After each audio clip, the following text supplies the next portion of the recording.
از نظر من بهترین و مناسبترین شغل برای دانشجوها مشاوره تحصیلیه. حالا چرا این حرف رو میزنم؟ میخوام با 3 دلیل بهت حرفم رو اثبات بکنم. بیا.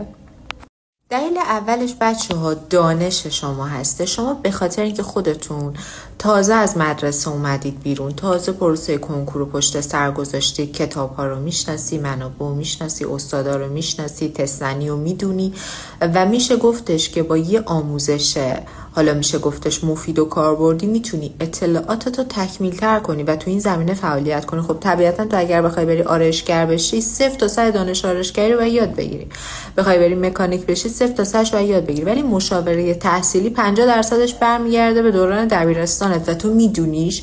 پس میشه گفتش که یه کوچولو مطالعه بکنی و رو علمت کار بکنی میتونی تو این زمینه فعالیت کنی. این دلیل اول.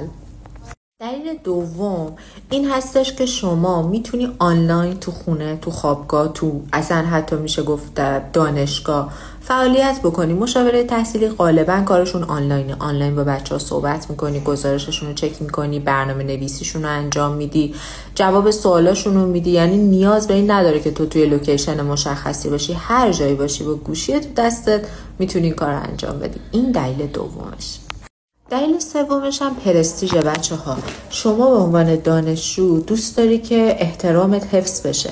مثلا اگه بخوای بری جای کارگری کنی، مثلا بخوای بری توی رستوران کار کنی، تو کافینه، تو بوتیک یا هر چیزی، اون پرستیژ و احترام طبیعتا وجود نداره. ولی اینجا تو مشاوری، دانش آموزا، خانوادهشون، مخاطبات به تو احترام میذارن.